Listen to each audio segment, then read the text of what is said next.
Blog Talk Radio.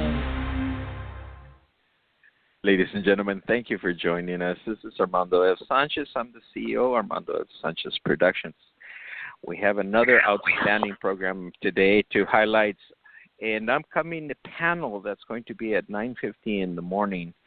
It's going to be the Latino Education and Advocacy Days Organization number 9th conference. This is really outstanding on the campus of California State University, San Bernardino.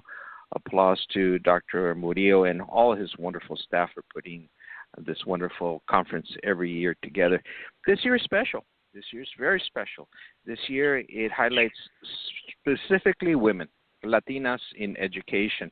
And the 9:15 a.m. panel for this program is Latina Pathways in P-20 Systems and Beyond, Answering the Call. This is an extraordinary time for women. They're facing not only the opportunities, but there are also challenges. What's going on. And to explain what the panel will talk about in general terms and sort of give us an insight, not all the details, but an insight of what's going to happen, that will be our panel chair, Dr. Frances Contreras, PhD. She's, if the name rings a bell, she and Dr. Patricia Gandara wrote a wonderful book, recommended worldwide, Latino Education Crisis, and she's also a teacher at University of California, San Diego. Thank you for being on our program, Dr. Contreras. Thank you so much for having me. This whole idea of Latina Pathways in P-20 Systems and Beyond.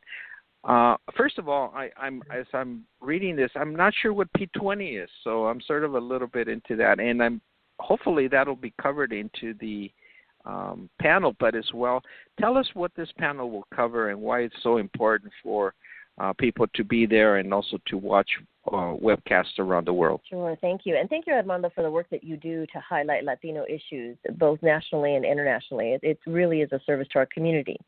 So our panel is titled Latina Pathways in P-20 Systems and Beyond, Answering the Call. And so one of the things we wanted to do early on was just to provide an overview of the state of Chicana Latina progress in P-20 systems. And so the P in that P-20 systems is really all throughout the education continuum. So from early childhood education onward. And so what we're trying to do is really highlight that at every point in the K-12 system, that Latinos could fare better. And so, for example, over 43% of Latino children ages 3 to 5 years old do not attend preschool. And so there are distinct differences within the community in terms of who's accessing preschool, and that has implications for kindergarten readiness. And so that's that P part of it. And then it goes all the way through, post-secondary education, college, and beyond in terms of, the navigational processes, both the challenges and opportunities for Latino students. And then we have an esteemed panel. So I have wonderful colleagues joining me on our panel, Dr. Jeannett Castellanos, who will talk about the role of mentorship and programs in undergraduate success. We know that mentorship plays a key role in students succeeding, thriving, and graduating from college. Dr. Nancy Acevedo-Gil, who is on the campus of CSU San Bernardino. She's a faculty member, and she'll be discussing the plight of first-generation Latinas in post-secondary context, so those first-generation students in college. And then Dr. Julie López Figueroa she's a full professor at Cal State University, Sacramento, and she'll be discussing moving beyond full professor. What does it mean to engage in scholarship, mentorship, and legacy building? And so we really have this intergenerational panel, many of us in different roles within our institutions, but all of us with that common theme that Latinas possess this unwavering commitment to the Latino community, and we want to ensure that at different stages in the education continuum, we're bringing up students to become the next generation of leaders. What a brilliant group of panelists. I don't know how you're going to cover this topic in 45 minutes. I'm sort of almost in shock. There's so much between the four of you. My God. Going back to the topic, so the P stands for preschool and 20 means post Secondary education. Now I college. get it. College. Now I get it. I'm saying, why is it so important to focus specifically on women, Latinas, education, higher education? Yes, and so I'm really grateful you asked that question, because I was incredibly impressed with the conference theme this year, because we focus on, and it's a real issue nationally, the plight of Latino men and the absence of Latino men in higher education, and that is definitely a critical issue. However, many Latinas that are going on to higher education are still witnessing this brown ceiling, if you will, that they are graduating from going to college, but the graduation rates are still lower than their peers, whether or not they're going on to graduate school. And so, their data is also lower. The proportion of students that graduate going on to graduate school is also lower than their peers of their same college cohorts. And so we still have a long way to go, even though Latinos are making up the larger critical mass within the Latino community that are seeking higher education, that we're still not seeing the gains in faculty representation, in graduate school enrollment, in the number of postdocs, or in higher ed leaders. In fact, throughout many of the CSU, the UC, and community college systems, Latinos still grapple with representation at the highest levels of leadership. And so that's why it's really critical to focus on the level of progress that we have made and celebrate it, but understand that we really have a long way to go to ensure that the Latino community is represented and part of the conversation in terms of how education delivery is happening, not only for our community, but for students in general. Let me ask a very obvious question, and I say obvious because it's easy to see, but I'm not sure I have the answer. Why must there be more women in boards rooms at the leadership level of the colleges and in private enterprise and everywhere? Why? What happens if they don't? I guess let me ask the question that way as well.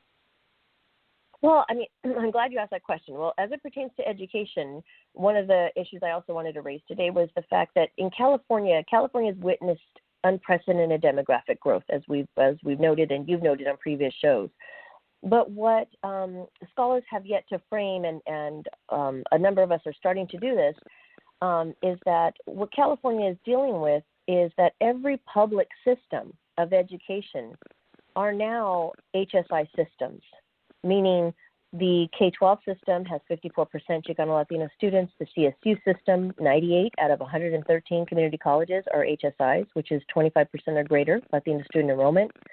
21 out of 23 CSUs are Hispanic serving institutions, and 5, soon to be 6, out of the 9 undergraduate serving UC campuses are HSIs. And so what we're dealing with in a state like California is that every system, public system of education and of higher education are HSI systems. And what that means is that perhaps Latino students navigate college differently, and our research has borne that out. And so representation is important because we know that Latino faculty and faculty of color are more likely to mentor students of color. They're more likely to give their time to bring people as part of their labs. They're more likely to care in terms of the status of community and being engaged in community and community organizations in terms of civic engagement. This is also true for African Americans and other communities of color. And then in industry, obviously it's critically important because if we're not at the table, then other industries are defining our future. And that's, there's no other way to put it, is that these industries, not only higher education, but the corporate sector and community sectors will be defined for the Latino community. So it's important for us to be part of the table and part of that conversation so that we're helping to define our own future and the needs of our community. Outstanding. I'm envisioning the persons listening to and viewing your presentation, because it will be webcast globally, but also the persons that are attending the conference. And this is, again, the 9:50 a.m. conference on March the 29th, 2018, on the campus of California State University, San Bernardino. The persons that attend this particular panel and all the other wonderful panels as well, what should they do besides just sit there and take notes and listen? Do you sort of recommend they do more than that? Yes, I mean, well, what we're hoping is that our panel, to some degree lights a fire, especially for those that are young and for those that are, for those that lights a fire in terms of the critical importance of Maybe them light my investing in fire. themselves. That song still goes on. That's right. That's right. That it gets them engaged in a way that makes them look introspectively about what they can do to be part of whatever table and use their agency to help to lead the next generation. What are they doing to mentor that student? What are they doing to be a voice at the table within their higher ed institution, to mentor individuals within their industry so that Latinos advance? And so I'm hoping that this really does, answering the call is really asking the community to think about ways, approaches where we can expand opportunity, but also support that next generation in answering the call to leadership. Absolutely. I'm going to take you back to your college years when you were an undergraduate. You were at a conference. Did you ever approach the speakers that you said, wow, I grabbed this great idea, but I need to learn more. Did you ever approach the speakers and ask them your own personal questions? Absolutely. So this is how I first, got to know Patricia Gandra, who later is still not only a mentor, a scholar, but a good close colleague and friend. She's like part of our family now. And so when I think about, the potential for these conferences, absolutely. I want to encourage the students that attend. It's free. It's a free event to the community. It's a free event to students. To definitely engage with the speakers throughout the day, to be proactive, to seek out mentors, because your mentors don't only have to be at your institution. You have to think about your network as really a global network, a national network, but also a global network. And so one of the things that I did when I was a young college student, I would meet all of these different leaders. I remember Dr. Francisco Hernandez, who was one of the first vice chancellors within the UC system. And I observed him on conference panels and in different settings at UC Berkeley and UC Santa Cruz. And I thought to myself, he has a pretty good job. I need to find out what he did to get to where he's at. And the same with Patricia. I'm like, she's amazing. And, I was truly inspired, but I was inspired to the point where this could also be a possibility. Here's a faculty member who, looks like me, who is passionate about Latino issues, who's fiery, and I could identify with their concerns and their passion. And that turned into a number of fortuitous relationships. So it really can help set the path. Those individual meetings can really help set the path for an individual in terms of their own future aspirations and goals. Sounds to me you're recommending the participants, to approach not only all the different panelists, but also to approach the person sitting to your left and to your right and behind you, and that you sit around and discuss and create a network with these people that can move on and be proactive as well. Absolutely. I mean, it's one of the things I tell my students in my class. Right now I'm teaching approximately 50 Latino undergraduate students, but it's also a diverse classroom. And the first thing I tell them in class is look to your left, look to your right. I want you to start to network within this classroom because you are going to be each other's colleagues, not only here at UC San Diego, but also in your lifetime. And so please start to use these opportunities to network.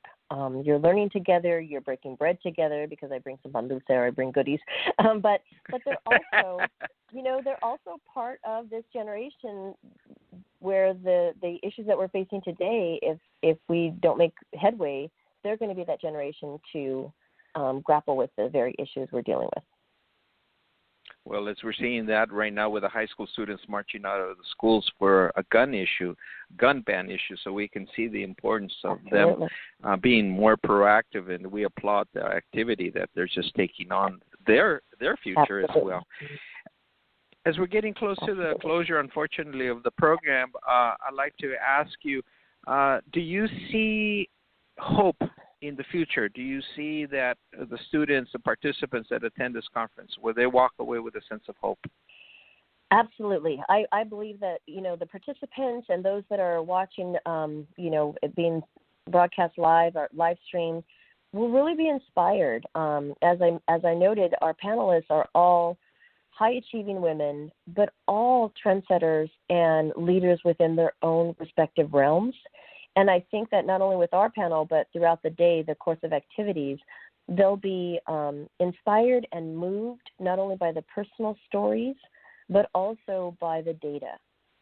And hopefully it will get them passionate about changing the numbers that we're going to present, because we really do need for the students and for this next generation to take it upon themselves to work with us to change these figures, that we really do need to see progress on a larger scale.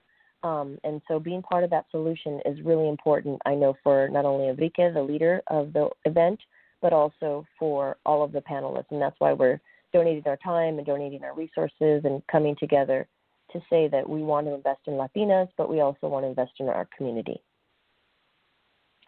I want to set some time aside for you to give your closing statements, but there is one thought that runs through my head, and that is, from what I'm learning from you, is that the next generation doesn't have to reinvent the wheel. Seems to me that your presentations will share, this is how we've got here, and yes, it was hard or easy, however we got here.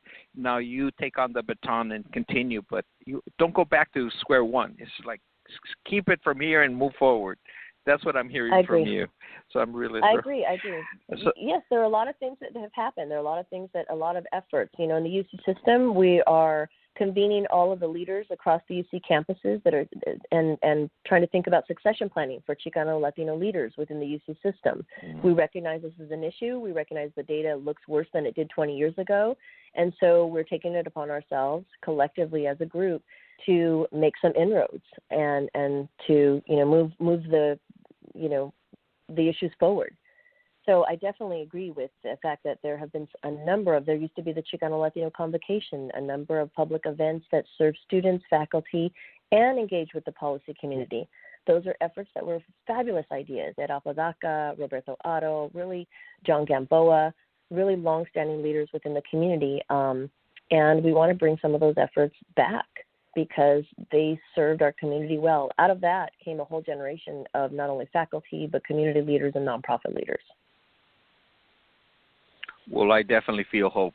It transcends your talk and your presentation, and I know it's going to come through in the panel as well. Ladies and gentlemen, again, the 9:50 a.m. panel at the Latino Education and Advocacy Days Conference on the campus of California State University, San Bernardino, March 29, 2018. It's an all-day event. It's really wonderful. It's free. Again, it will also be webcast globally. And if you go to the site of the campus, you will see the information there that will take you to that information for the LEAD conference, March 29th. With that, Dr. Contreras, you have the closing statements about getting us all riled up to go to see also the 9:50 a.m. panel. Yes. Well, we welcome all attendees to join us in our panel. As I noted, we have an impressive slate of speakers and academicians who are not only the thought leaders of our time, but are also the movers and shakers on the ground at their institutions and in their community. So I welcome participants to engage with us, to learn from us and with us, and help us carve out solutions for our community so that we're not reinventing the wheel. And I welcome you to engage with us and ask those questions, but most importantly, to show up, because part of the challenge is engaging individuals and making sure they show up and that they are also part of the table. So please come be part of the conversation, and welcome. We want to welcome you to that table in a few weeks. And I want to add on to that all the wonderful things you've already said, but there's also one additional thing, if I may add, is the idea that you guys have a lot of credentials, a lot of books, a lot of experience, a lot of knowledge, a lot of statistics, but at the end of the day, you guys are really nice people. And that anyone approaches you guys, you'll find they're just great human beings also. Yeah, the credentials are important, but they're just human beings also that really do care, and they're very passionate, because I've had the fortune of being around all of you, and I'm always amazed how no matter what your credentials and how many books you've written, you're still approachable, you're still human, you're still open to any student that really wants to know, and it's very genuine. And I've got to pitch that because that's one of the great things of this conference. Everybody's approachable, everybody's friendly, everybody's hugging and saying, let's have some pan dulce. So it's really awesome. I agree. Ladies and gentlemen. It is. Thank you. It really is. It's really awesome. Thank you, Dr. Contreras, for being on our program, and we'll continue to give out information and details about the conference. Again, it's an all-day conference on the campus of California State University, San Bernardino, entitled, this is year 9, congratulations to the group and Dr. Murillo, Latino Education and Advocacy Days. It will be webcast worldwide, so you can also get it live. So please, again, go to their the campus website, and they'll give you the information about how to log on worldwide. And I know they're already in 39 countries, so it probably has expanded. Again, this is a very proactive day. Individuals are asked and invited to meet the speakers, talk to them, ask your questions. And I love what Dr. Contreras says, light your fire. Do something. Become proactive. We don't have to complain. We do have the power to act. Thank you, Dr. Contreras, again, and to success to your book. Continue your success at University of California, San Diego, and to your wonderful, wonderful panel. Éxito. Great. Thank you so much for having me. We'll be here for the next show. Thank you very much. Gracias. Ladies and gentlemen, Adiós. Igualmente. This is Armando F. Sanchez. You can contact me at lsacnational@hotmail.com if you have any questions. But please, ladies and gentlemen, go. You will enjoy the day. You will have a thrill adventure meeting all these wonderful people. But at the same time, remember, you're there to learn how you can take up the next step. Continue finding the solutions, being proactive. And you know what? It's a lot of fun in life to find a purpose, such a wonderful one like this one, and make a difference in your world. Thank you very much for being on our program. Adios. Thank you. Bye.